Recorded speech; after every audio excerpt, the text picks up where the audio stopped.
Yemina Villagrán, patóloga, ¿cómo estás? Hola, Bienvenida. muy bien, Bienvenida, Amelia, Yemi. muy bien, Nara, gracias por invitarme nuevamente. Oye, ese diagnóstico de sarcoma es así como, ¡ah! ¡Qué cosa tan Sí, terrible! no, No la sabemos verdad, sí hay que temblarle. Sí. Y decidí hablar de sarcomas porque el 13 de julio es el día de la concientización del tema de los sarcomas, ¿no? Entonces, de repente decimos un sarcoma. Un sarcoma es un tumor del tejido conectivo. Cuando decimos cáncer, el cáncer es el de los epitelios. Los epitelios son los que recubren la piel, las glándulas, por ejemplo, el cáncer de mama, pues porque tiene glándulas de la mama. Pero cuando estos tumores surgen del hueso o de los tejidos blandos, se llaman sarcomas. Tejido blando puede ser un músculo. Un músculo, por ejemplo, un músculo, la parte de algún vaso sanguíneo de donde surge, por ejemplo, el angiosarcoma, del músculo liso del vaso sanguíneo de donde surge el leiomiosarcoma. Entonces, el prefijo se nombra de donde surge el tumor. El sufijo lo vamos a llamar sarcoma. O sea, no es correcto, de repente la gente dice, hay un cáncer de hueso, ¿no? Pues no sería muy correcto llamarle cáncer de hueso, se llama sarcoma, pero es un tumor con un alto grado de malignidad. Dentro de toda la gama de tumores, los sarcomas son menos frecuentes. Esto no quiere decir que no existan. Yo trabajo en un grupo donde es el grupo TECUAL, que ya les había yo comentado del grupo TECUAL, donde el doctor Romeo Tecual Gómez, que es el oncólogo ortopedista, él y hay varios, bueno, no son muchos, la verdad es que son muy poquitos oncólogos ortopedistas en el país, se encargan de tratar este tipo de lesiones. Y la verdad es que sí tienen que ir con un especialista como este tipo. ¿Por qué? Porque lo que impacta mucho es el salvamento de la extremidad. ¿Qué quiere decir? Por ejemplo, ahí nos están dando una lesión, que es un aumento de volumen en la región escapular. Y nosotros hemos tenido cirugías donde retiran toda la escápula, pero no le amputan el brazo. Entonces, imagínate para el paciente qué padre es. Son cirugías donde se abarca un equipo multidisciplinario, donde entra hasta cirugía plástica. Pero a ver, si está en la espalda, ¿por qué le tendrían que retirar el brazo? Si Porque, esto crece, ¿puede afectar? ¿Por qué? Porque de esa parte es la escápula, entonces no lo puedes dejar volando. Entonces, muchos determinan eso.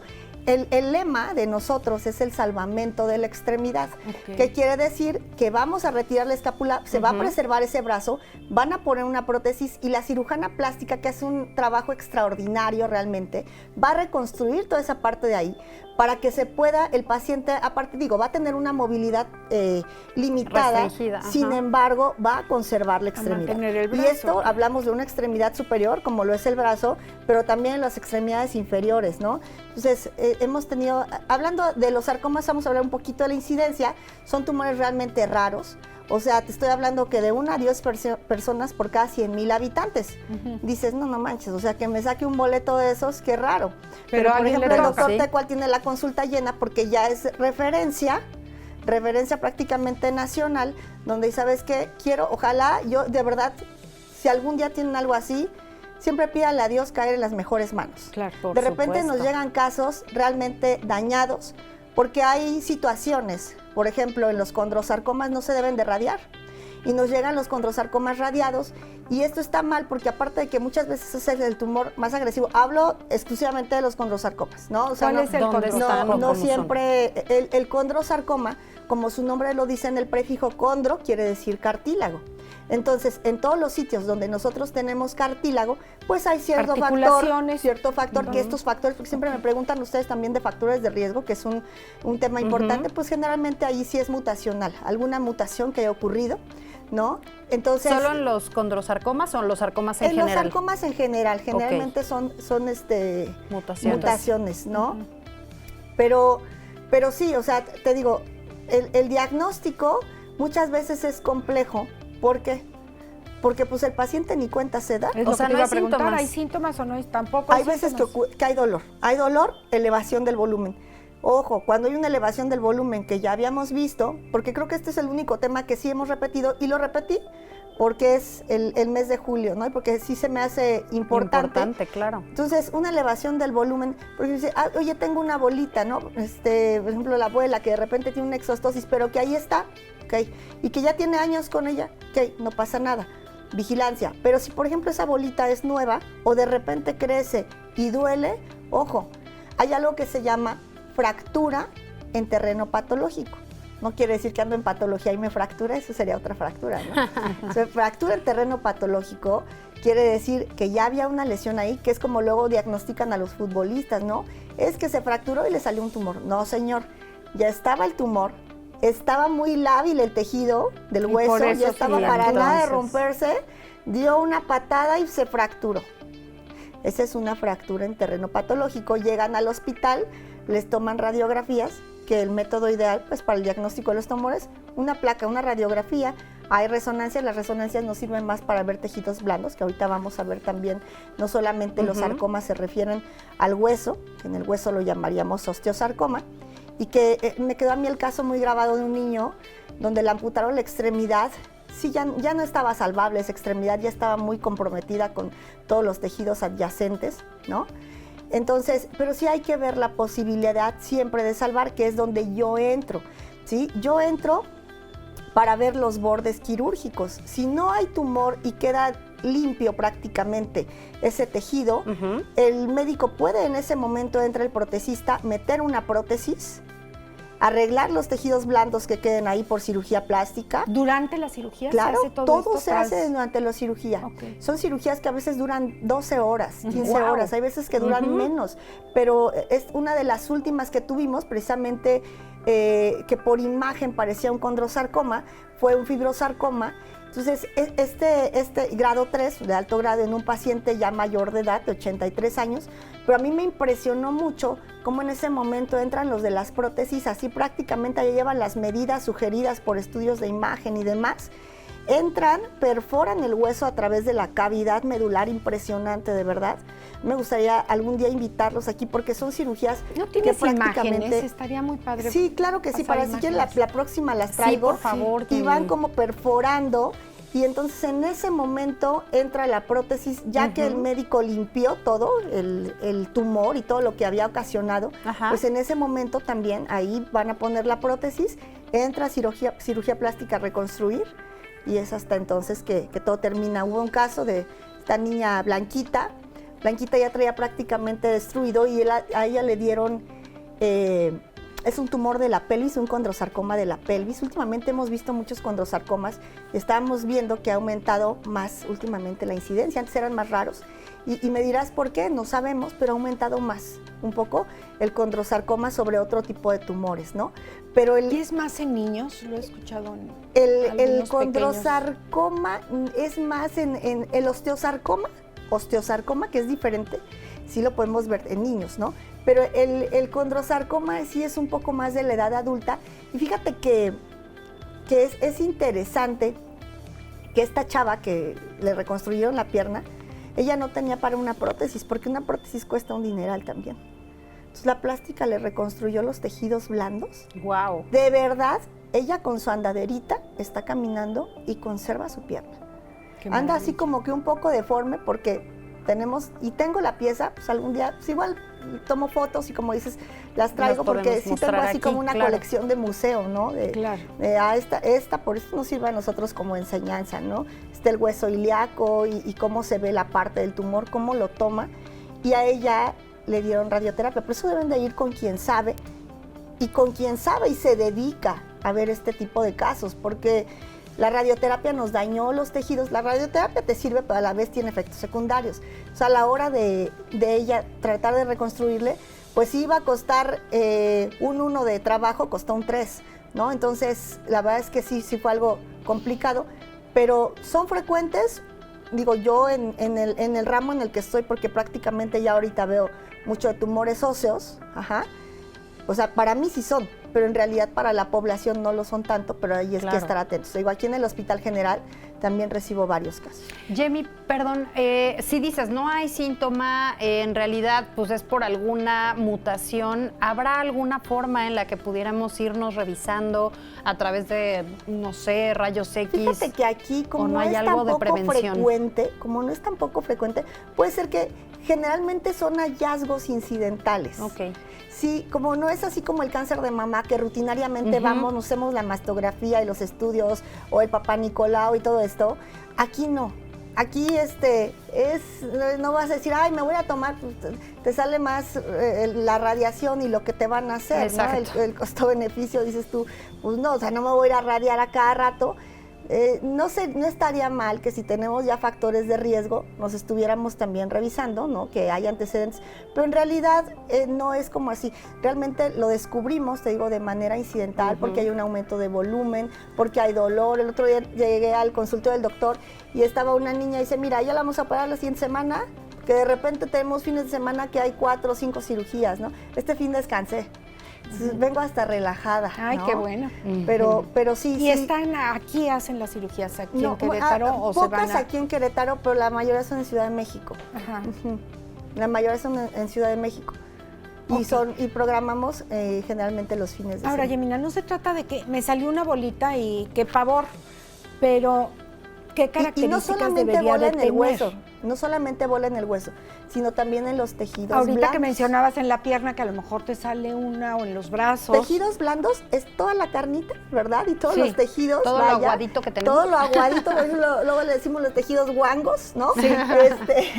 Que no deberían de estar tan guangos, pero bueno, todo lo que tenemos que rodear brazos, el hueso. Todos los brazos, todo lo que tenemos que está por debajo de la piel y entre el hueso, ¿verdad? Ajá. Esos son los tejidos blandos. Digo, hay tumores propios de la piel que tratan de empujar o invadir, infiltrar a los tejidos blandos también. Pero los tumores propios de los tejidos blandos que reciben el nombre de sarcoma. Así que sí, imagínense, hay como 150 tipos de sarcomas, según la Organización Mundial de la Salud. Esta bolita que es sarcoma, médicamente hablando, tiene algunas características, es dura, puede ser de cualquier tamaño, para no asustarnos en balde, Fíjate, ¿no? Que la mayoría hay tumores benignos también, claro, son los lipomas. Y que hay un tip que siempre les digo yo a mis alumnos, por ejemplo, traigo un lipoma aquí, subcostal, ¿no? Entonces, lo tocas y se mueve, ¿no? Es una la bolita móvil, que se mueve. Es como abajo de, una caniquita que tú la tocas y se mueve. Si se mueve no es grave. Cuando es grave es una lesión que está adherida a planos profundos. ¿Qué quiere decir? No se mueve. Está dura, no se mueve, aguas, ¿no? Ahí sí. Pero no puedo decir, ay, de cualquier manera, no vas a decir, ay, no voy al doctor porque pues ya la doctora dijo que era un lipoma. No, tienes que ir, porque revisión. Ese lipoma también te tienen que programar y te lo tienen que quitar. Hay una entidad, raro que un liposarcoma derive de un lipoma, pero hay otra entidad que se llama liposarcoma, que es el sarcoma que ¿de dónde crees que sale? Si digo lipo. De la grasa. De la grasa, ¿verdad? Del tejido adiposo, muy bien. Estamos hablando con la doctora Yemina Villagrán de sarcoma. Entonces, recomendaciones. Estar atentos. Tampoco ser alarmistas, ¿sí? Porque dice, como me decías ahorita, es que luego dicen, me salió un barrito, ya vimos que las lesiones de piel son distintas. Y ahí yo creo que ese tema sí lo vamos a volver a retomar, porque ya tiene como 2 años que no lo vemos. Pero cuando hay un aumento de volumen, que sientan, que venga. En general, cualquier aumento de volumen, que no sea una inflamación de un día a otro, o sea, hay que poner atención a eso, porque hay veces que algún insecto o algún proceso inflamatorio nos puede dar un aumento de volumen. Los ganglios, por ejemplo, pues también pueden tener un aumento de volumen. También se llama sarcoma de la región axilar. Sí, no hay que confundirlo, pero cualquier aumento de volumen, dolor, que sientan que venga también del hueso a la extremidad, pues hacerse estudios de imagen, pero primero ir con el experto. ¿Sí? Con el experto. ¿Con quién sería? Para mí es el ortopedista primero. Ortopedista. Y él debe de tener, de verdad, y ojalá nos escuchen los ortopedistas, el conocimiento de enviarlo con quién es. Y si dices, bueno, parece un lipoma y todo, ellos tienen la capacidad también de retirarlo, hasta el cirujano, ¿no? Cuando es un lipoma, ¿sí? El cirujano general puede retirar un lipoma, claro. Pero cuando ya son tumores que comprometen los tejidos adyacentes y que son de tipo infiltrativo, sí hay que tener mucho cuidado. Y eso también tiene que ver mucho con el médico y la honestidad del médico y la humildad de decir, hasta aquí puedo, esto ya no lo puedo hacer y lo tiene que ver alguien. Y la capacidad que tengan, ¿no? Y la no capacidad, sí, porque de repente llegan tumores sacados a pedazos y dices, no, porque dejaste tumor ahí. O sea, lo ideal es dejar limpio. Me dice el doctor Tecual, es que la doctora es mis ojos porque ella trae el microscopio. Yo no puedo empezar si ella no está, porque yo no veo las células tumorales a simple vista. ¿Y tú entras a una cirugía con microscopio? Yo entro con microscopio, Amelia. Entonces a mí me van pasando los tejidos, Fíjate que ahí lo ideal es tener el crióstato. No en todos lados tienes un crióstato, pero por eso... Traducción, por favor. Un crióstato es un equipo donde cortas los tejidos, los congelas en nitrógeno y vas cortando a 3 micras, muy delgadito, extiendes en una laminilla, tiñes y ves si las hay. Y todo eso es en el instante. Todo eso es en el instante, ajá, por eso se llama transoperatorio histopatológico. Qué interesante chamba tienes, me Sí, encanta. Oye, déjame decirte que tenemos una llamada. Alberto Centeno, que si habrá algún método de detección temprana para osteosarcoma. Ay, Alberto, fíjate que la detección temprana generalmente es incidental, porque como les decía ahorita, tendrías que estarte haciendo estudios de imagen a cada rato y tampoco es así todo el tiempo no estarte radiando, ¿no? Entonces, generalmente es incidental, pero si ves alguna lesión en el hueso sospechosa o tienes un hijo que dices, bueno, estoy viendo que tiene una lesión aquí en el tejido del hueso, del tejido blando, si no hay que dejarlo en saco roto, no decir, ay, no hay nada y ya me voy, ¿no? Y revisar a los extremos, niños, ¿no? Porque este niño que te contaba, competidor de taekwondo, usaba el pantalón y hay veces que los niños no quieren decirle, que te he dicho yo con mi niño, a ver, Alberto, me voy a meter, tengo que revisarte cuando te estás bañando y todo, ya hemos hablado de la falta de descenso de las lesiones testiculares, los tumores testiculares, y que los niños a veces, a mí me pasó, yo estaba llena de bolas de cartílago en la nariz, no decía nada, porque yo traía fractura del tabique nasal y yo me veía, hasta que mi mamá le dijo a mi papá, Ricardo, esta niña no respira, ven a ver cómo está.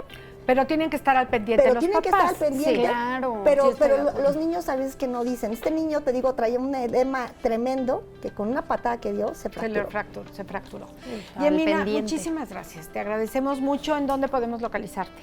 Bueno, estoy en la Universidad Autónoma de Querétaro, ya saben que ahí soy de casa, en el Hospital General de Querétaro, en mi laboratorio y en el teléfono 4421-373428. 4421-373428. Muchas gracias y hasta la próxima. Ricardo Ravel ya está aquí con nosotros. 5 recomendaciones para estas vacaciones en cuanto al libro se refiere. Vamos a ver.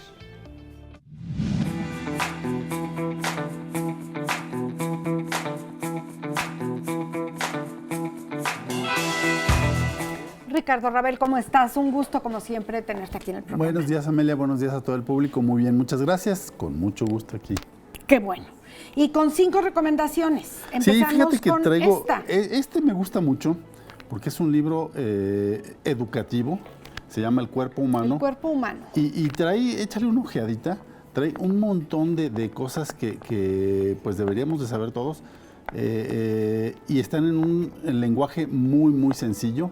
Están para que los niños lo entiendan, con dibujos muy padres. ¿Niños a partir de qué edad? Pues mira, realmente desde que empiezan a conocer, porque si tú les vas ayudando y les vas leyendo, les vas fomentando, pues pueden ser muy chiquitos desde los 7, 8 años. Pero van a conocer 7, 8 años, claro, y van a conocer... ¿Cómo están por dentro? ¿Cómo están por dentro y por fuera? Hasta como adultos decimos cómo estaremos por dentro. Incluso para nosotros nos ayuda porque hay muchas cosas que te aseguro que no sabemos. No. Entonces, pues la verdad es un libro que me gusta mucho. Las imágenes son bonitas, el texto es muy sencillo y entonces pues es una recomendación para los niños. Ay, oye, ya me está atrapando. ¿Por qué lloramos? Bueno, porque no salen lágrimas, ya sé que lloramos por emociones. ¿Qué es una emoción? ¿Por qué el hielo se pega a la lengua? ¿De qué sirve el olfato cuando comemos? ¿Para qué sirven las papilas? Escuchamos todos los sonidos. Qué interesante está. Sí, la verdad es que está padrísimo. Este libro se llama El cuerpo humano. De Larousse. De Larousse, para que ustedes puedan, un regalazo para los niños, menos pantalla, más lectura. Claro, claro. Seguimos con si quieres pásamelo por acá. Es una colección que me gusta mucho. Son varios tomos de Julio Verne. Bueno. Este es Viaje al centro de la Tierra. Bueno, pues ya sabemos muchos de qué se trata. Pero sí se los recomiendo porque está muy sencillo. Es una adaptación muy fácil para los niños. No tiene muchas imágenes, es más texto. Ya para 8 o 9 años. Sí, pero son las aventuras y son 8 capítulos los que tiene. Cada uno lo puedes leer independiente, no tienes que comprarlos todos, puedes ir de uno en uno. Y son los más importantes de Julio Verne. La verdad es que es un regalo y las portadas me encantan cómo las diseñaron. Sí, bueno, esto atrapa a los niños, ¿no? Así es, sí. Hay dos especies de monstruos marinos atacándose unos a otros. Esto les encanta a los niños. Sí. Okay. Tercera recomendación. Este libro que traigo, la verdad es un libro, pero es un libro de actividades. Destroza este diario. Ahí les va. Se los recomiendo mucho para niños y jóvenes. Es un libro que cada hoja trae una instrucción. Y así como dice el título, es destrozar el diario. Puede ser literalmente o puede ser figurativamente. En este libro es algo, aprenden muchas cosas. Una, pertenencia, es de ellos y ellos pueden tratarlo como ellos quieran. Pueden hacer de este libro lo que quieran. Fíjense, imagínense, amigos de radio, este es un círculo como para tiro, como cuando lanzas dardos, ¿no? Ajá. Pero la instrucción es lanza algo, un lápiz, una pelota impregnada de pintura. Imagínense a los niños que la mamá le permita empapar de pintura. Puede ser de estas pinturas que usamos para la cocina, que no tienen ningún peligro, que empapen un pedacito de servilleta, de papel o una pelota en una pintura y la lanzan y van a ver en qué aro queda. Si nos vamos, antes de que vamos al principio, Amelia, quiero aquí enseñarte. Estas son las instrucciones. A ver. Y lleva este diario contigo a todas partes. Sigue las instrucciones de cada página. No importa el orden. O sea, puedes abrirla a la hora que tú quieras, en la página que quieras. Las instrucciones están abiertas a la interpretación personal. No hay ni bueno ni malo. Para que los papás, por favor, no, mijito, así no. Déjenlos que los niños exploren, experimenta, haz lo contrario de lo que te dicta la razón. Está padrísimo. Es un libro que desarrolla mucho la imaginación. Hay una página que dice, pinta todo de rojo. Sí. Nada más así. Y entonces cada uno puede hacer lo que quiera. Como él quiera, puede dibujar un árbol rojo, puede rayar todo de rojo, puede lo que sea. ¿Para qué edad lo recomiendas? Desde unos 7, 8 años hasta... Rasca con algo, con un objeto afilado, cosa que siempre, no te vayas a cortar, bueno, aquí no, aquí rásquenle. Sí. De 7, 8 años en adelante. Hay que ver, por ejemplo, un objeto afilado para un niño de 7 años sería unas tijeras con punta roma, que son las que no cortan a los niños. Y a uno más grande, bueno, puede utilizar otras cosas. Garabatea sin control, violentamente, sin orden ni prudencia. Todo lo que nos va a decir este dibujito de nuestros hijos. Sí. Líneas para romper, rasga el papel. O sea, lo pueden destrozar, como se llama. Llena esta página de círculos, muerde esto, cuidado, no te lo tragues. En fin, una serie de instrucciones. La verdad es que fíjate que me he llevado unas sorpresas porque me han llegado niños que llegan así con su diario y me dicen, mire, yo ya lo llené completamente. Ay, qué divinos. Y traen unas cosas porque dice pega, ponle, quítale. Imagínense, frota esta página con suciedad, que normalmente, lávate las manos, está sucio. Sí, así, con suciedad, con lodo, en el arenero, en la tierra de sus macetas. No importa, señoras, señores, de verdad, esto les va a hacer mucho bien. Yo creo que los niños necesitan más ensuciarse ahora de estar en pantallas, ¿no?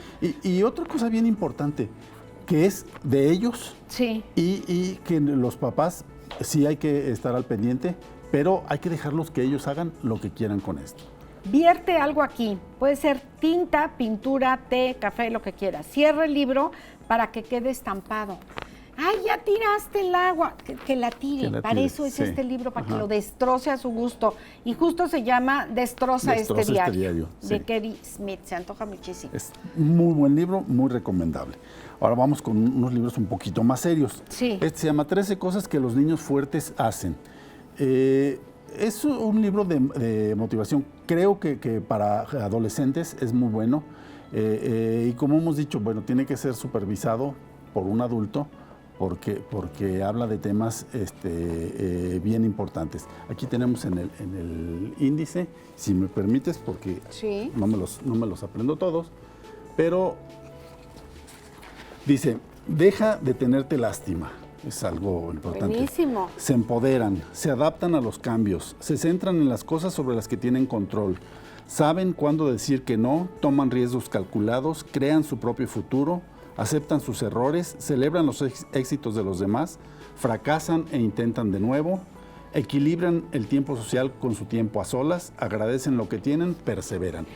Y es un libro que está, la verdad, muy, muy fácil para que los niños lo entiendan, pero sí me gustaría que un adulto lo supervise y platique con ellos de qué va tratando y vayan tocando los temas que están ahí. ¿En qué momento te sientes orgulloso de ti mismo por decir que no o por hacerte oír?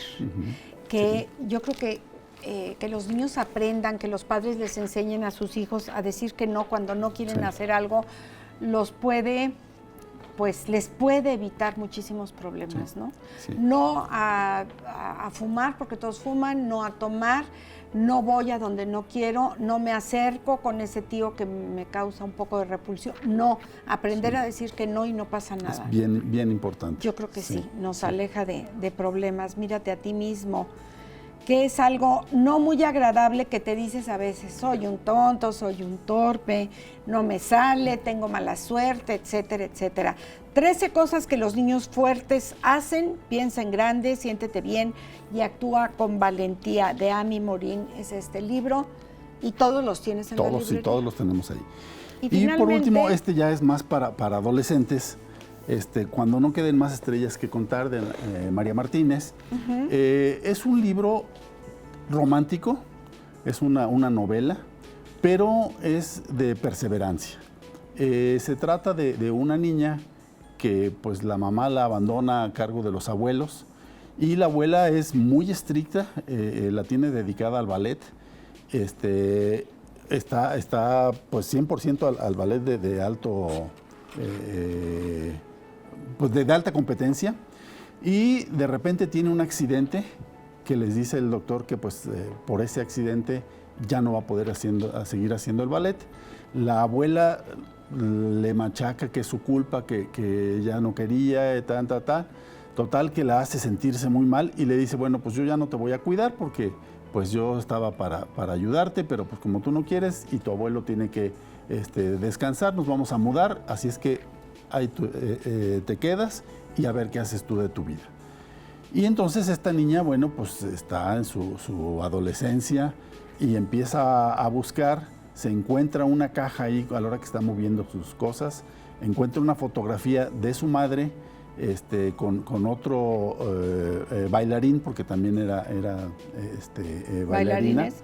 Y ella no conoce quién es su padre y entonces cree que se parece mucho a él y empieza a buscarlo. La verdad es que empiezan a sacar muchas cosas, es novela totalmente, pero creo que es una novela interesante, bonita. Y ya para adolescentes, sí, ¿no? Ya es para adolescentes. Creo que les va a gustar mucho, la verdad es que nos lo compran mucho las jovencitas y quedan encantadas con este libro. Cuando no queden más estrellas que contar, se llama. Y bueno, pues lleven a los niños a las librerías, vayan a Sancho Panza, que ellos lo escojan y digan, este es el que quiero, este es el que me está gustando, ¿no? Sí, eso es lo más importante, porque si a un niño que le gusta lo romántico le recomendamos de Julio Verne, pues no le va a llamar la atención. Pero si a alguien que le gusta la aventura le recomendamos de Cuando no queden más estrellas, pues tampoco le va a llamar mucho la atención. Entonces, sí es bien importante lo que hemos dicho. Dejen a los niños, llévenlos. Sí les pueden recomendar, pero si a él no le llama la atención ese tema, no lo hagan que lo lea a fuerzas. Por favor, eso sí no, porque van a ahuyentar a estos niños de ser lectores. Van a ser un lector frustrado. Sí. Y algo que yo siempre les he dicho es, empieza por algo que les llame la atención, y conforme vayan avanzando con la lectura, van a buscar ellos mismos cosas más importantes. Lo importante es primero que obtengan el hábito de la lectura por gusto y después solitos van a ir buscando cosas mejores. Pues ahí están estas 5 recomendaciones. Muchísimas gracias, Ricardo, porque creo que sí queremos ser más lectores o lectores, los que nunca han tomado un libro, pero a veces no sabemos ni por dónde ni cómo hacerle. ¿En dónde están ubicados? Venustiano Carranza, número 39, Interior 2, dentro del Corral de Comedias. Tenemos todos estos libros y muchos más, y podemos recomendarles dependiendo de sus gustos. 212-81-41 con 442. Muchísimas gracias. Recuerden que si no tienen el libro que están buscando, se los conseguimos. Por supuesto, gracias. Oigan, lo que sí no saben de dónde sacar y cómo conseguir es dinero. Bueno, ¿qué pasa cuando un banco quiebra? Es un tema interesante, de actualidad, y es justamente lo que vamos a tocar el día de hoy. Continuamos.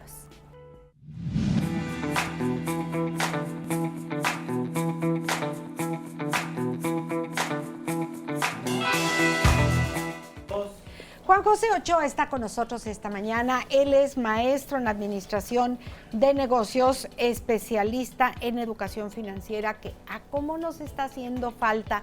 Maestro, bienvenido, ¿cómo estás? Buenos días. Muy bien, con toda la energía, con toda la actitud del Qué lunes, bueno. a platicar de estos temas tan importantes para nuestros amigos que nos ven y nos escuchan. Sí, tan importantes y luego dolorosos cuando no sabemos qué está pasando en esta banca donde le metimos nuestro dinero y de repente ya quebró.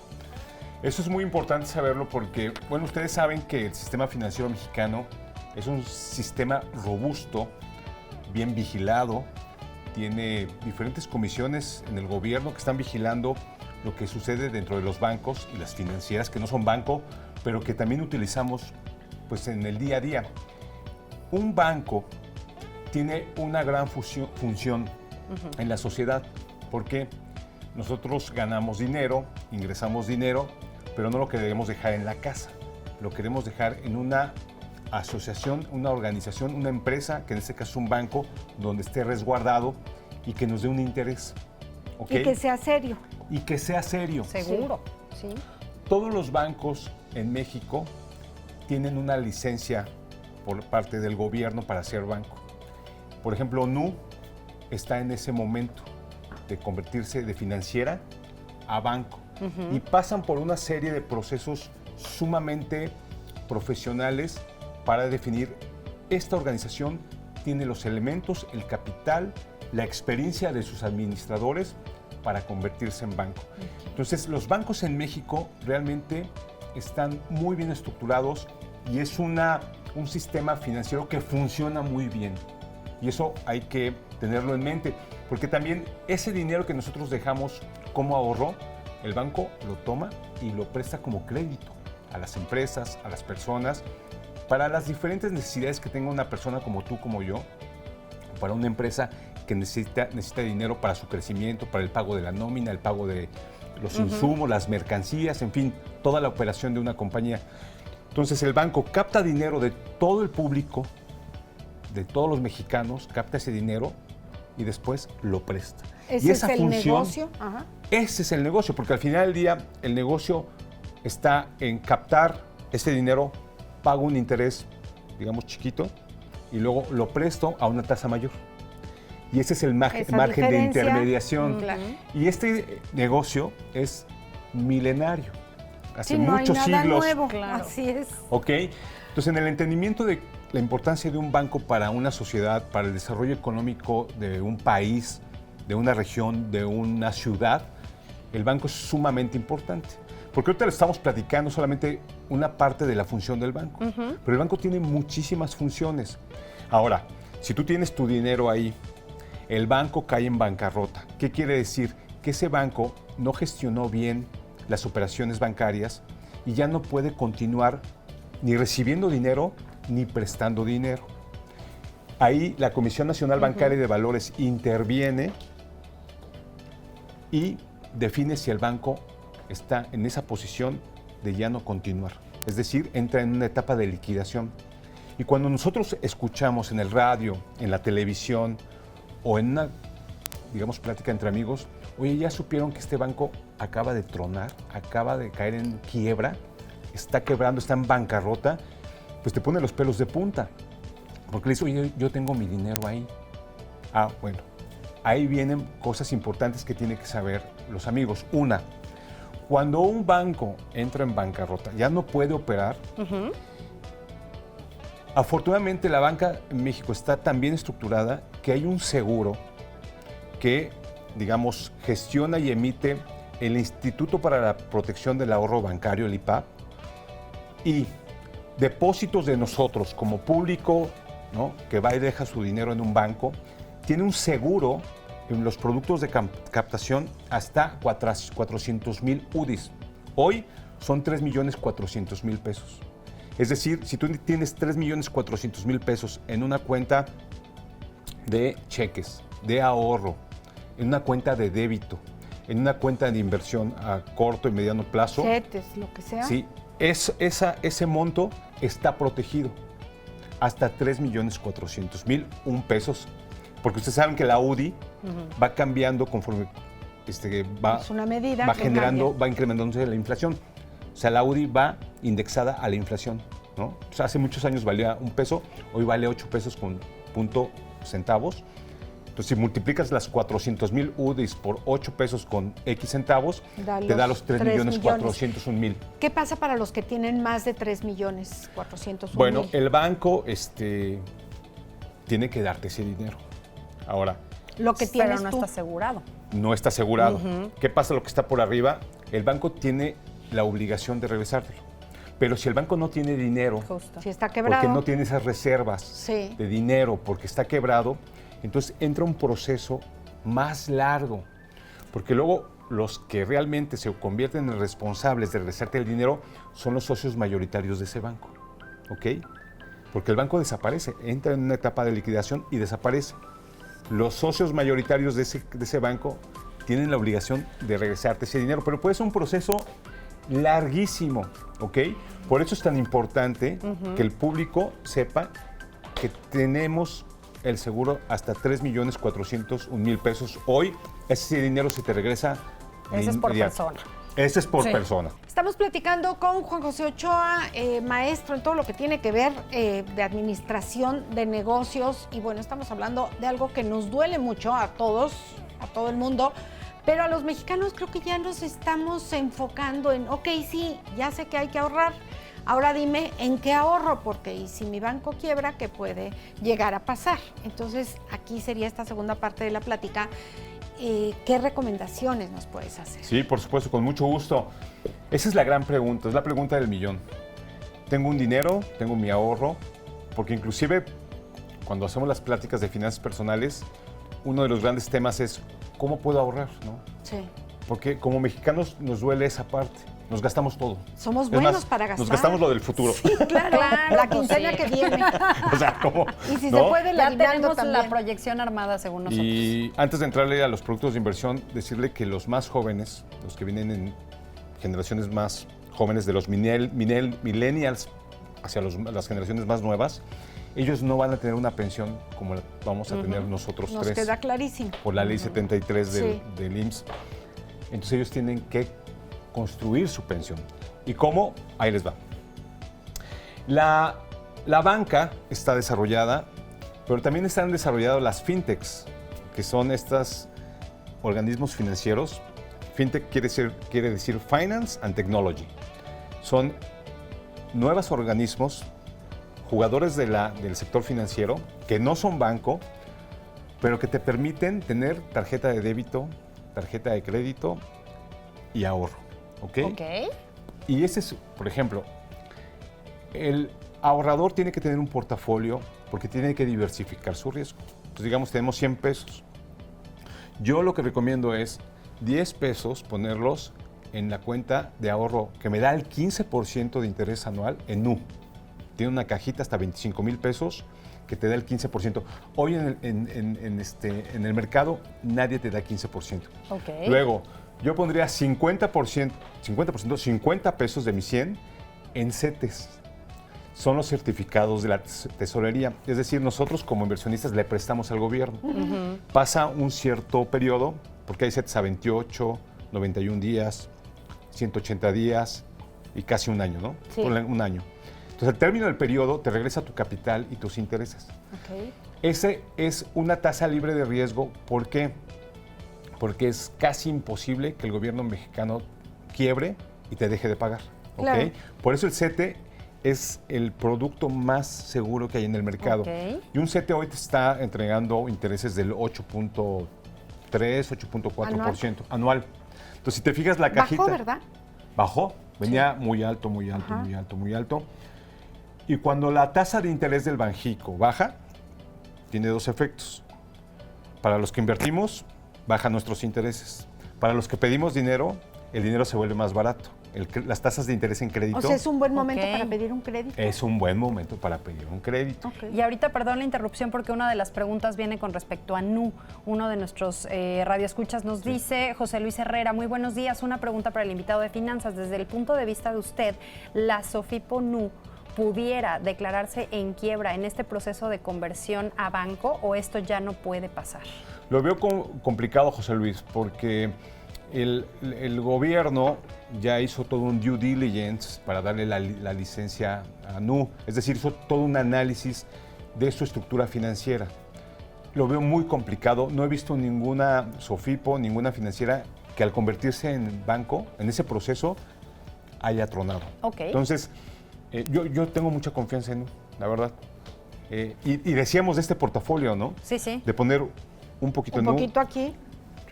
Mi perfil de riesgo es moderado. Tengo 53 años. Sí, estás A los todavía. 25 Claro. sí le entraba más al tema de la bolsa, ¿no? Donde es más especulativa, es más volátil, te genera mayores rendimientos, pero en muy largo plazo, ¿ok? Y también habían caídas de la bolsa donde hubieron Sí, muchos sí, pierdes tu suicidios. dinero. Claro, se pierde, Se adiós. pierde tu dinero. O sea, Sí. nos pasó en el 94 Nos en pasó. México. Y ¿no? nadie te lo recupera, o sea, nada No. de que déjalo para, pues, ¿qué dejo si ya se acabó? No, porque acordémonos que la acción va indexado al desempeño de la empresa. Sí. Si la empresa lo hace muy bien, genera utilidades, te va a reportar utilidades. Pero si la empresa cae en una quiebra, pues deja los intereses. Sí. Se va tu capital. Por eso son inversiones de alto riesgo. Obviamente hoy el mercado de las bolsas está muy desarrollado. Si tú entras, por ejemplo, a GBM, hay una aplicación y hay especialistas que te apoyan a invertir tu dinero. ¿Y qué creen? Que ya no es como antes, que tenías que entrar con grandes cantidades para invertir en la bolsa. Ahora puedes entrar con 5 o 10 mil pesos. Ok. Entonces puedes tener, de esos 100 pesitos que dijimos, 10 pesos en NU, 50 pesos en CETES, me quedan 40 por invertir. Pues yo por ahí compraría un local o un terreno, porque lo que es lo inmobiliario, la tierra, sigue valiendo. eso es hermoso, es increíble, ¿no? Eso es casi imposible que baje de valor. Es cierto. ¿Ok? Y otro cachito pequeño, pues a acciones en la bolsa de valores, ya sea en México o en Estados Unidos o en otra región del mundo, ¿no? Es lo bueno también de las acciones, que puedes Y es lo comprar bueno que hay acciones. asesores financieros Sí. que nos pueden decir cómo, dónde, Sí. cómo por dónde nos vamos. Y que tu dinero trabaje, no Claro. tengan su dinero ni en la caja de los zapatos, No, ni en la no, hombre. jarra de las galletas, No. ni abajo del colchón. Porque Hoy aparte, llego a quitarlo de ahí entonces. hoy, y- Llego directo a hacer eso entonces. Y por ejemplo, financieras como NU, ya no tienes que ir a una sucursal, todo es en el teléfono.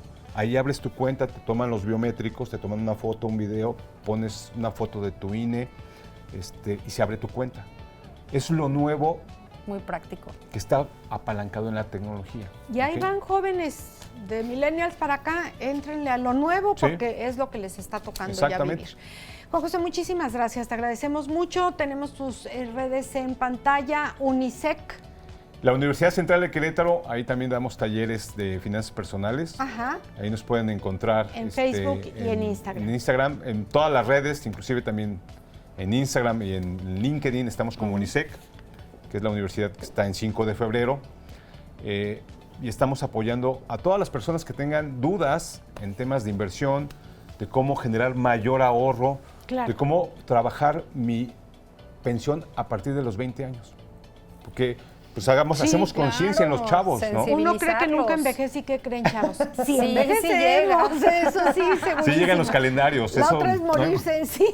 Muchísimas gracias. Un verdadero Gracias. placer y excelente día para todos. Igualmente para ti. Gracias. Muchas gracias. Estrés José. postraumático es el tema con el que continuamos.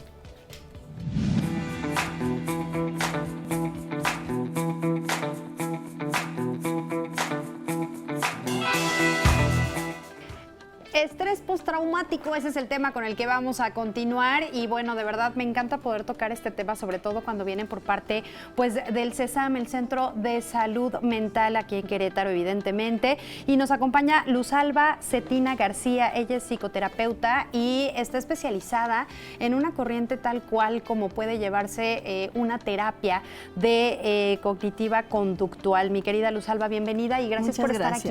Qué gusto tenerte aquí con nosotros. Muchísimas gracias. Oye, cuéntame, hemos escuchado mucho acerca de está traumado y este es un estrés postraumático, pero realmente, ¿en qué momento o qué factores pudieran llegar a darse? Sí, mira, realmente esa es una situación que cada vez se ve como más compleja o más presente, en donde las personas viven situaciones difíciles, ¿no? Que sienten que está en peligro su vida. Por ejemplo, violaciones, secuestros, abusos sexuales, violencia. Entonces genera una serie de trastornos o de complicaciones neurofisiológicas y psicológicas, las cuales tienen los síntomas principales, por ejemplo, es el flashback, que es como estar recordando constantemente. Te regresa a la mente ese momento vivido como tan un flash, fuerte. Ese momento, o si hay algún desencadenante, algún ruido, algún olor, algo que me recuerde eso, regresa. ¿Pero esto lo hacemos consciente? No, es ¿verdad? inconsciente, es algo que uno no puede controlar. O sea, vivió una experiencia que fue traumática, por decirlo así, por la intensidad o por lo que se vivió. Y estos síntomas vienen, el recuerdo, pero no nada más viene el recuerdo, vienen las emociones que se vivieron en ese momento. Si hubo angustia, miedo, terror, desesperación, llegan al recordarlo. El cuerpo también tiene esta parte de sentir lo que uno vive. Entonces también llegan las emociones corporales o las sensaciones corporales, los pensamientos. O sea, también los pensamientos juegan un papel importante porque si yo tuve un accidente, a lo mejor oigo un ruido de un freno de un coche. Y entonces eso ya el cuerpo reacciona. Todo. El cuerpo, la emoción, la mente y los pensamientos de voy a morir aquí, ¿no? Y llega a ser tan grave que puede ser muy discapacitante. Ya no te permite continuar con tu día a día. No puedes hacer tu día a día. Y como no es algo consciente, algo que yo estoy generando, se está presentando constantemente. Entonces sí es muy discapacitante, ¿no? Claro. Y este tipo de eventos traumáticos tienen que ver el que quede tan arraigado respecto a la edad. Si este trauma se vivió de niño, es mucho más fuerte el arraigo en tema emocional. Sí, generalmente cuando se viven de niños, y lo vemos mucho cuando hay violencia familiar. Correcto. O violencia con el niño, o abusos sexuales. Entonces se hace como una especie de cadena de recuerdos en donde se van almacenando y se viven, o sea, se traen acarreando hasta la edad adulta. Yo me especializo con adultos. Y invariablemente cuando trabajo en estrés traumático, y si se vivió algo en la infancia, hay que recordar esa parte, ¿no? ¿Se puede trabajar entonces Claro que sí, esto? claro que sí. ¿Cuándo ya podemos decir que es trauma? Porque también hay veces que te quedas choqueado de cierto evento, pero ya al ratito dices, bueno, ya pasó el susto, ¿no? Sí. Ya puedo seguir mi vida. Sí, nosotros llamamos estrés agudo cuando fue en los primeros 6 meses. O sea, si yo vivo un accidente y pasan 3 meses, 4 meses, mi mente lo va a estar superando, va a estar haciendo procesos para liberarse de esa situación. Pero pasado de los 6 meses y yo sigo con los mismos síntomas intensos y continuos, entonces ya podemos decir que es un estrés traumático. Sin embargo, hay lo que le llamamos estrés traumático complejo, que quiere decir que ya tiene tiempo desde la infancia que se está viviendo esta situación. Y se sigue viviendo situaciones a lo mejor de violencia o de abusos, entonces ya se vuelve bastante más complejo, pero tiene tratamiento, eso es lo importante que tienen que saber las personas. Exacto, que sí hay una solución. Claro. También hay personas que ya a la edad adulta dicen, no, yo estoy traumada y de verdad yo tengo fobia a las arañas, fobia a los tiburones, fobia, en fin, a situaciones así que a lo mejor sí vivieron algún evento muy fuerte, pero que realmente no sé si es esa fobia o es más el temor que se quedó guardadito y ya no quieren volver a vivirlo. ¿Esto puede caer en...? Sí, lo que pasa es que muchas de las fobias tienen una raíz traumática. Algún evento que yo viví, a lo mejor me estaba ahogando de niña, entonces yo tengo fobia a las albercas o fobia al agua. Si no se trabaja, si no se hace un trabajo terapéutico, psicológico o psiquiátrico, eso no se libera y sigue y generalmente tiende a generalizarse. Si ya no era una alberca, a lo mejor ya me da miedo el agua, o a lo mejor ya no quiero ni ir al mar, y entonces empieza a generalizar. Pero muchas veces tiene una raíz de evento, un evento o varios eventos que fueron traumáticos o muy desagradables para la persona. ¿Qué habría que hacer, Luz Alba, para tratar de evitar este estrés postraumático? ¿O no se puede evitar? Evitar es difícil, es difícil. Uno sale y no sabe si vas a chocar o no vas a chocar, o de niños, pues tú naciste con una familia, si tienes una familia bien, sin violencia, pues ya la libraste, y si no, pues eso no puedes evitar. Lo que sí es que si se da esta situación, si yo tengo este momento difícil o traumático, que acudan especialistas. Hay técnicas especiales para el estrés traumático. ¿Cómo cuáles podrían ser? Tú eres especialista en una de esas ramas. La principal, y que tengo más de 20 años trabajando con ella, es la desensibilización y reprocesamiento por medio de movimientos oculares. Okay. No sé si han oído hablar de eso. Sí. Pero platícanos un poquito para quienes no lo han escuchado. ¿Cómo se lleva a cabo esto? Esta técnica es, a mí me gusta mucho porque he tenido muchos avances con ella, ¿no? Lo importante es que se mete a la parte neurofisiológica del trauma. Ok. Y se trabaja a través de los movimientos oculares o de estimulación bilateral. ¿Qué hace el movimiento esto? de los ojos, literalmente. Sí, el movimiento de los ojos o una estimulación bilateral. Generalmente cuando estamos dormidos y que se mueven los ojitos, estamos procesando lo que vivimos, ¿no? Wow. Entonces, la mente en esos momentos está haciendo todos sus procesos, todo su funcionamiento para calmar y procesar los traumas. Claro. Entonces, nosotros lo que hacemos a través de ese movimiento de ojo o de la estimulación bilateral, nos vamos a estas estructuras cerebrales que de alguna forma quedaron alteradas por lo que se vive. Entonces, trabajamos, ponemos el evento traumático, se hace la estimulación, pero no nada más el evento traumático, también las emociones, lo que se pensó, las sensaciones, que son muy importantes. Muchos trastornos somáticos que hemos trabajado, incluso insomnios, vienen desde una situación traumática. Claro. Que a veces la gente no sabe. Sí, pues es que no sé por qué no puedo dormir, ¿no? Y no recuerdan que a lo mejor en la infancia tuvieron un evento traumático en la noche y que se quedó con ese chip de las noches son peligrosas. Claro, no puedo la descansar. programación en nuestro cerebro se quedó de esa manera. Se quedó y a veces uno no lo entiende, nada más tiene el síntoma, ¿no?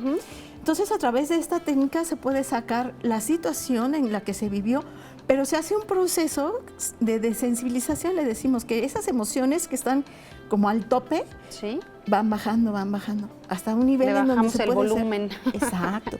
Hasta un nivel que puede ser tolerable o que se puede vivir bien con eso, ¿no?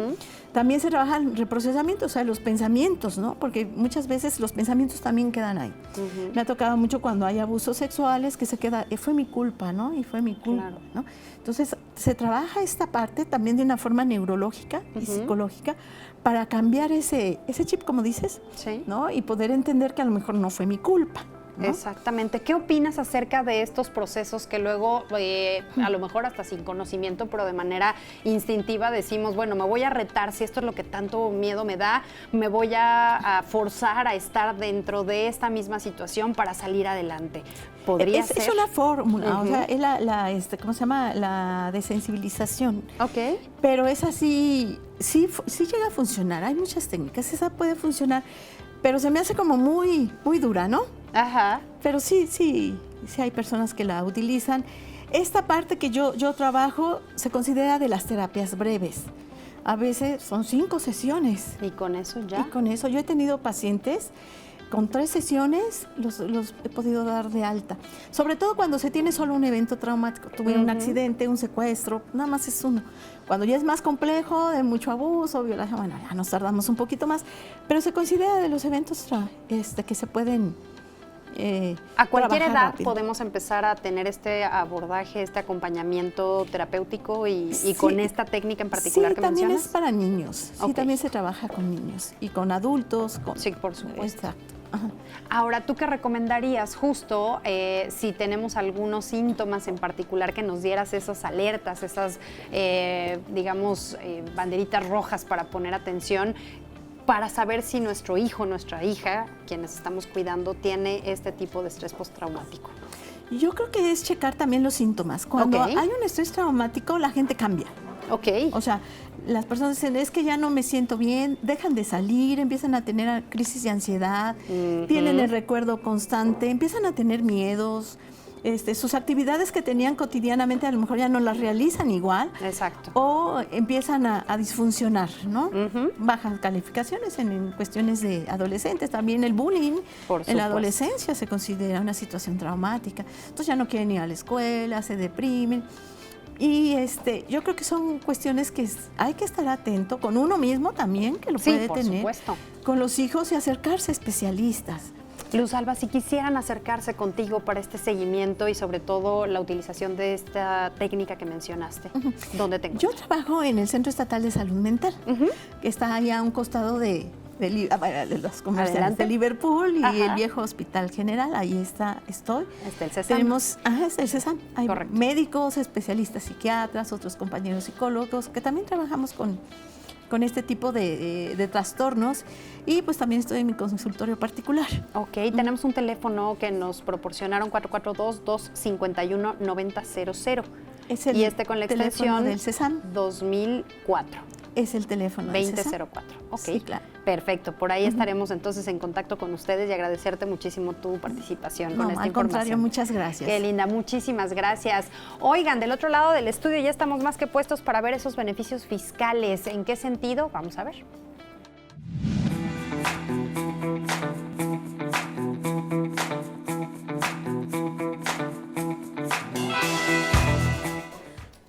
Mariana Jasso, licenciada en Finanzas, está con nosotros esta mañana y justamente vamos a ver de inversiones para el retiro, de esa mentalidad que no debemos de dejar a un lado, de qué va a pasar cuando ya no tengamos una vida laboral, cuando ya hayamos terminado nuestra chamba y con qué nos vamos a mantener, que muchos de nosotros nos lo hemos preguntado. Mariana, ¿cómo estás? Bienvenida, un gusto. Muy bien, muchas gracias. Gracias por estar aquí. La invitación. Vamos a hablar de inversiones de ahorro para el retiro. ¿A qué edad hay que empezar a pensar en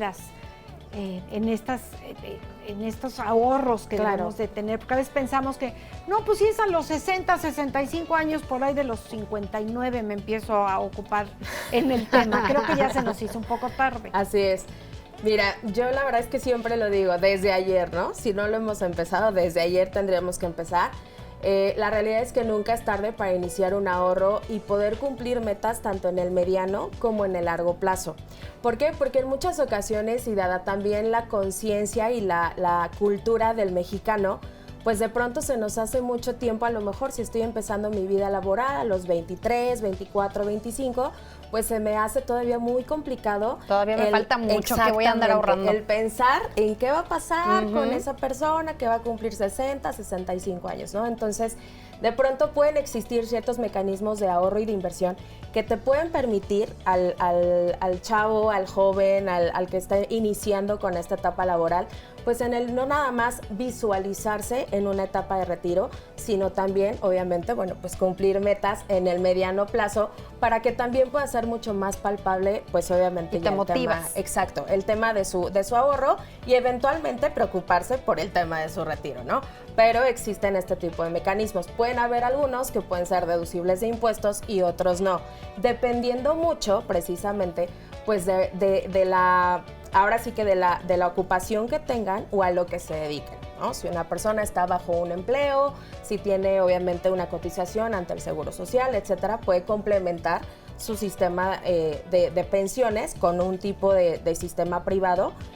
O puede ser una persona que sea un empresario, un doctor, un abogado, o un emprendedor donde realmente, bueno, pues no tiene esas, pues se podría decir todas esas puntos en específico o blindajes patrimoniales que muchas veces el gobierno pues nos ofrece, y ahí es el momento donde también, bueno, nosotros como asesores pues también entramos, ¿no? Para poderles ayudar en esa parte de blindaje. Hay varios tipos de seguro entonces, que es a lo que te refieres ahorita. Hay diferentes tipos tanto de seguros como proyectos de ahorro y de inversión. Ok. Pueden ser seguros que sí contengan realmente un seguro de vida, porque muchas personas, y también, ¿no? Reitero, el tema de tomar en cuenta esta parte de la cultura en México, lamentablemente no tenemos tanto el tema de la cultura del seguro. Entonces, de repente un seguro es, ay, no, mejor quiero lo vemos ahorrar como nada gasto, más. ¿no? Exacto. En lugar de verlo de inversión. Exactamente, entonces mejor es, no, yo creo que mejor nada más voy a ahorrar e invertir, ¿no? Existen seguros que tienen esta parte de dualidad, por así decirlo, se llaman totales, son seguros, tienen una pequeña participación para obviamente visualizarlo en el largo plazo, un tema de retiro, y existen otros que son únicamente proyectos de ahorro y de inversión para el retiro. Entonces, de cualquier manera lo podemos hacer así. ¿Cuáles tienen beneficios fiscales? Prácticamente todos, porque los que obviamente tienen como esta naturaleza de verlo como un proyecto de retiro, pueden hacerlos deducibles de impuestos y no, dependiendo obviamente de las necesidades que cada uno tiene. ¿Por qué? Porque puede haber la persona que no le interesa el tema de la deducibilidad. Exactamente. Claro. O hay veces la empresa me hace la deducción fiscal o mi tema de declaración anual y la verdad es que no le entiendo, entonces sí existe esa parte donde esa persona, a lo mejor de que la empresa les hace la deducción fiscal, o bueno, la declaración anual, perdón, pues obviamente en ese momento lo que va a pasar es, ok, yo quiero un plan natural, sin deducción ni nada, pero con un beneficio fiscal que al llegar a una edad mínima de retiro de 60 años y 5 años de vigencia en el plan, el 100% de mis recursos los puedo exentar al 100%. ¿Sale? Entonces, y aparte existe otro beneficio fiscal que se llama diferimiento. ¿Qué quiere decir esto? Que obviamente hoy no voy a cobrar impuestos, sino hasta el momento de salir el dinero, que es algo muy importante versus lo que se tiene en el sistema tradicional bancario. Entonces, ahí es una parte interesante, ¿no? Horizontes de inversión puede ser mediano, largo plazo, para los que son proyectos de retiro. Obviamente, si hay algo con un horizonte de inversión a corto plazo, ahí ya recomendamos algo 100% bajo un sistema bancario totalmente, ¿no? ¿Por qué? Por el instrumento como tal. Y esto es individual, depende de la edad de la persona, de los ingresos, de muchos factores. Mariana Jasso, licenciada en Finanzas, estamos platicando de pues este ahorro para el futuro, para nuestro retiro a ciertas edades. Mariana, esto que nos estás platicando de beneficios fiscales, aquí como que puede ser que digas ahorra y no sé, pero beneficios fiscales ya hasta te enderezas, ¿no? Y dices, a ver, ya no quiero pagar tantos impuestos, exacto. Claro. Dime dónde y dime cómo le hago. Y efectivamente hay personas que pagan muchísimos impuestos. Así es. Porque así debe ser, o porque no meten deducibles o no sé qué. ¿De qué manera nos pueden apoyar para no pagar tantos impuestos? Claro. Igual dentro de esta misma vertiente, por así decirlo, todos los proyectos que casi están bajo estos instrumentos fiscales están basados bajo la ley del impuesto sobre la renta. Hay dos artículos de la ley del ISR, que es el 151 y el artículo 185, donde precisamente nos dicen que podemos empezar, pues obviamente, a bajar esa base gravable que yo tengo para pagar menos impuestos, ¿no? Y realmente es porque más bien, realmente lo hizo gobierno precisamente para poder incentivarnos a nosotros como mexicanos y contribuyentes el poder empezar a ahorrar para nuestro retiro con algunas condiciones que nos ponen, que es empieza a ahorrar lo que resulte menor entre el 10% de tu ingreso anual y con un tope de 206,000 pesos aproximadamente, ¿no? O sea, la persona que gana 800,000 pesos al año, pues va a poder obviamente hacer deducible de impuestos solamente 80,000. Versus a lo mejor la persona que gana 3 millones de pesos, pues solamente va a poder hacer deducibles 206,000 pesos. Condiciones que tiene que tener, bueno, que realmente lo vea visualizado a una edad de retiro de 65 años para que realmente, bueno, pues lo pueda utilizar para su retiro. De hecho, la naturaleza del artículo 151 es que es un PPR, ¿no? Un plan personal para el retiro. No tanto un tema como el plan de ahorro de inversión enfocado al tema del retiro, sin el tema de la deducibilidad, pero en este caso lo que va a pasar es bajo mi base gravable, me incentivo en el tema de mi retiro y adicional puedo inclusive en mi declaración anual que me regrese o que me pueda regresar dinero el SAT siempre y cuando esté a favor, pues obviamente de todas mis declaraciones. Claro, que has gastado más. Exactamente. Muy bien. Tenemos una pregunta por acá. ¿Qué puntos son los más importantes a tomar en cuenta para elegir una buena institución para mi PPR? Okay. ¿Recomienda alguna institución como Actinver, GBM, etcétera? Actinver, GBM, por ejemplo, yo lo veo mucho, son plataformas de inversión que son muy buenas, siempre y cuando hay que tomar en cuenta el horizonte de inversión, es decir, a cuánto tiempo voy a sacar o voy a tener esa plataforma o ese acceso a esa inversión. ¿Cuánto tiempo se va a quedar ahí? ¿Cuánto tiempo se va a quedar ahí? Así es. Punto número 2, el tema de la asesoría, ¿no? Confidencialidad, que no sea un ejecutivo que, bueno, está saltando de banco en banco, etcétera. GBM es un poquito más donde el cliente participa mucho más en hacer este tipo de transacciones, compra-venta, que tanto yo me voy a involucrar, pues en obviamente a lo mejor empezar a tener este tema de ahorro. Y la otra también es revisar si a lo mejor quiero algo un poquito más formalizado, algo a lo mejor que no tenga que meterme tanto en el tema de una inversión, sino que realmente sea como una gestión un poquito más pasiva, así lo decimos, es decir, meterme un fondo que ya esté preestablecido y yo eventualmente poder empezar a cambiarme o a mover mis alternativas de inversión como nosotros lo podamos. Yo creo que aquí lo importante es que cada quien pueda acercarse a quien más confianza le tenga y decir, hazme un plan. Claro. Tengo tantos años, gano tanto, estos son mis intereses a corto, mediano, largo plazo. Exacto. Y bueno, pues entrarle al tema del ahorro. ¿Dónde podemos localizarte, Mariana? Bueno, ya por ahí les mandé también tema de mis redes sociales. Ajá. Y adicional igual también les podría dejar mi celular sin ningún problema. Mariana Jasso en Facebook con .s y en Instagram. Es @MarianaJassoR. Perfecto. Pues ahí están. Muchísimas gracias, Mariana. Te No, hombre, a agradecemos ustedes. mucho. Muchas gracias. Al contrario, gracias a ti. Y bueno, ¿supieron ustedes que en 1957 hubo una fuga de presos en Querétaro? Vamos a ver de qué se trata, por supuesto, con el que sabe de esto, este escape de los presos, Jaime Zúñiga Burgos, cronista del estado de Querétaro. Con él continuamos.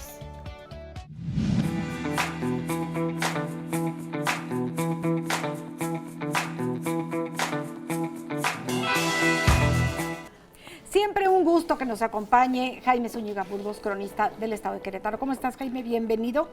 Muy bien, querida. Qué bueno, me da muchísimo gusto. ¿Cómo que se escaparon los presos? ¿Fue así muy sonado? Sí, fue en 1957. Sí. Estaba de gobernador Octavio S. Mondragón. Y la cárcel era donde hoy es el Palacio de Gobierno y era el Palacio Municipal. Desde que fue construido ese edificio que se terminó en los años 700, ya había la intención de hacer la cárcel real ahí. Y después, con el paso del tiempo, y cuando se clasificaron ya los delitos, entonces la cárcel grande era para los delitos graves. Y la cárcel chica, que se le decía, era para las faltas administrativas, delitos A ver, ¿cuál menores. era la chica?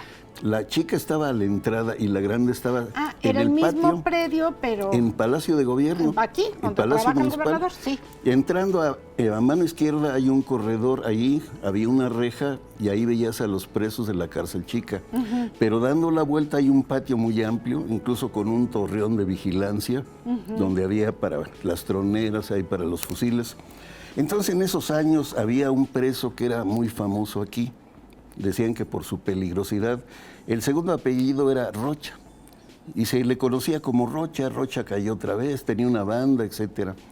Entonces, hubo un intento de fuga y Rocha lo encabezó.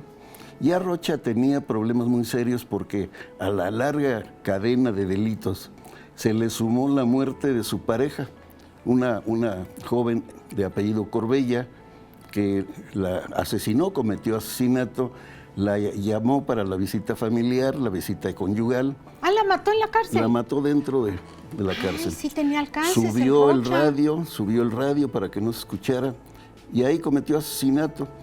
Lógicamente esto trascendió. Imagínate en la Entonces cárcel. Rocha era sumamente peligroso, era el más peligroso de los que estaban ahí. Sí. Y trascendió de que empezó a escarbar un muro, son muros de más de 1 metro de espesor ahí, que daba a la Casa Rubio, hoy conocida como Casona de los Cinco Patios. De los 5 patios, claro. Entonces, el gobernador era militar, Octavio C. Mondragón. Hay que recordar que era gente de armas, y cuando le dijeron que había un intento de fuga y que probablemente no se equivocaban, era Rocha el que se iba a escapar, mandó un grupo de soldados con una ametralladora para esperarlos del otro lado, del lado de la Casa Rubio, hoy Casona de los Cinco Patios. Se cayó la última piedra, se asomó una persona, pero no era Rocha. Rocha mandó uno por delante. Entonces este intento de fuga, a los pocos meses, porque Rocha de aquí fue a las Islas Marías, por su peligrosidad. No, pues sí, le quedaba chica A los por toda pocos la meses cárcel. del mismo año de 1957, el señor Villegas, que vivía en una casa aquí en el Portal de Dolores, a un lado de la casa de Cala, que por cierto esta casa es muy rara, porque es el 6 la casa de Cala, el 8 es la casa de señor Villegas, pero esa casa está dividida en dos, porque la planta baja es el número 8 y la planta alta es el número 10. O sea, cada quien contaba como Una quería. disposición ahí media rara. En la madrugada el señor Villegas empezó a escuchar ruidos, y en esas casas antiguas y en ese tiempo que no circulaba ni el carro de la leche de carretas todavía, pues empezó a oír algo extraño, se levantó y la sorpresa fue que en el patio de su casa, en el corredor, había un grupo de varias personas, alrededor de 10, y entonces él se sorprendió. Le dijeron, no se espante, nada más ábranos la puerta y déjenos salir, no le va a pasar nada. Pues ya no durmió el señor Villegas, empezó a ver, y por una gran alcantarilla se habían escapado de la cárcel grande, que hay un sistema de drenajes muy amplios, antiguos, que puede pasar una persona, pues en cuclillas en algunas Pero partes cabe. y en otras puede pasar parado. Una muestra de esto es lo que se conoce en Palacio de Gobierno como el Paso del Gato, que se llama, que aprovecharon una de esas canales subterráneos, la aprovecharon para que fuera el acceso del gobernador directo del estacionamiento. Que era muy de la famoso, oficina. ¿no? El famoso paso del Gato. Entonces, el señor Villegas vio pues que era un peligro, que podían seguir escapando. Y ese mismo día, material de tepetate, escombro, y empezó a rellenar. Al otro lado, en la casa de Cala, se comunica ese mismo túnel, y había un patio que era un patio común, que era como un tragaluz para diferentes, un patio de iluminación que tenía incluso unas rejas antiguas, se veía muy bonito. Pero cuando hubo un restaurante ahí, el propietario del restaurante, cuñado del dueño, decidió abrir, y los sanitarios los hizo abajo de la casa de Cala. Hay muchos misterios aquí en esta parte de Plaza de Armas. Yo escribí sobre todos los misterios ocultos que hay que la gente no conoce. Ese mismo drenaje va hacia la casa que era del gobernador Agapito Pozo. Varios de los que aún viven lograron penetrar. Están construyendo un hotel, me convocaban para que les dijera dónde estaba el acceso, que está en la cocina. Como un atractivo más lo piensan. Seguimos ahorita. en la casa de Cala. Esto ya es enfrente, exactamente, de la casa de Cala. Donde vivió el gobernador Agapito Pozo, hay un café, ha cambiado de nombre. ¿Qué es? En los portales. En los portales, Ya. ahí, el Sí. portal quemado que se Sobre llama. Pasteur, sí. Y fíjate que dices Pasteur, y ahorita quisiera yo abordar ese tema.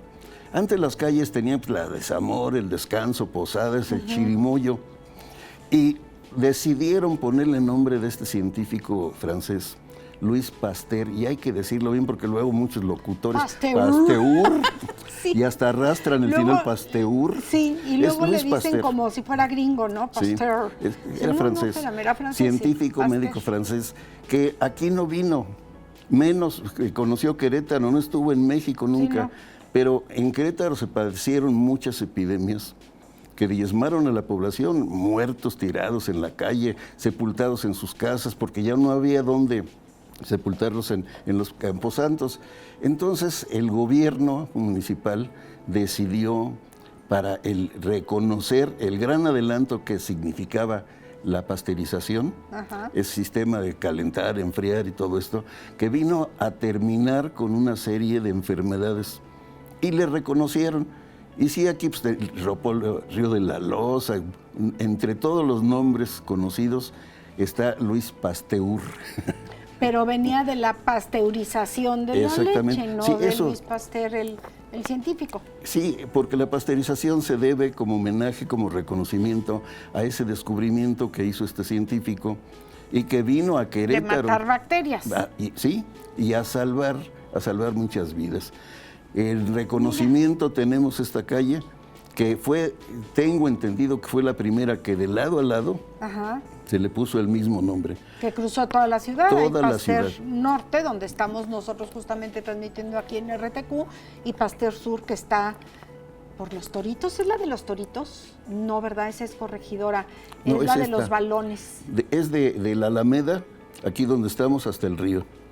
Todo esto es Pero Luis hay Pasteur. una continuación, o ya no, sí, ¿verdad? Pasteur Sur. Sí. Sí, Sí, cruza hasta la Alameda. carretera, justo hasta allá. Sí, antes la calle llegaba, que era la calle de, pues la Pila del Horcado, era el límite, que era la calle del Descanso y la calle de Zamora, la última.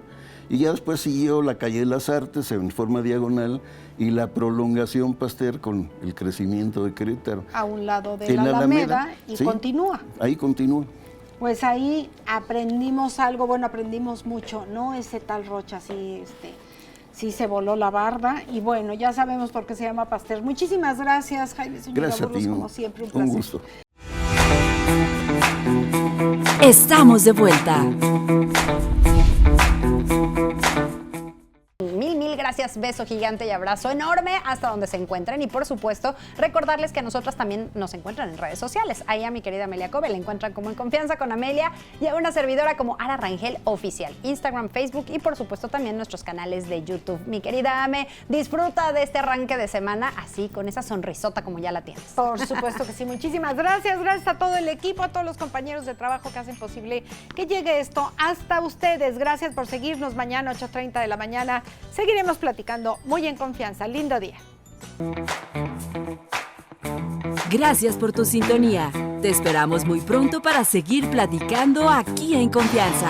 Hasta pronto.